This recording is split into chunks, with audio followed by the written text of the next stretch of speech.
Në famullinë e Shën Mehillit në Pentar është kremtuar me shenjtë në nder të Atë Nikol Kolajt, fratet me famë shenjtënie. Pas 70 viteve me iniciativën e familjitarit Dom Dritan Doci janë gjetur eshtrat e fratit të Pentarit, aty ku kreu shërbesën dhe kaloi ditët e fundit të jetës së tij. Sa gjithçka ka ardhur natyrshëm,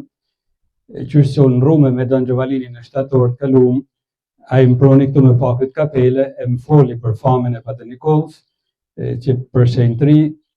e manaj kur eshtja më shtyni me mlall disa informacione, e nër këto informacione rreth 40 vet deri tash, por janë edhe një 10 në listë për të pyet paktën, u flitte se ekziston mundësia që t'jenë 3 eshnat, e doli e pavërtet, sepse gjet me eshnat aty, e një trupore Çlanov që Padri e Pasamajt gjithmonë thojnë dëshmitar gjatë lutjeve me shumë devocion,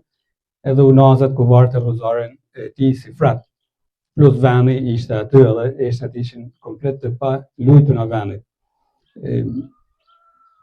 Kjo bani mandena që me konfirmu se ato eshna janë tijet, e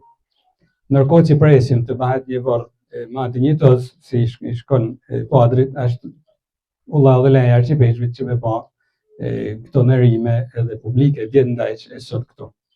Atë Nikol Kolaj ka shërbyer për shumë vite në famullinë e Pentarit, duke qenë pranë banorëve të zonës.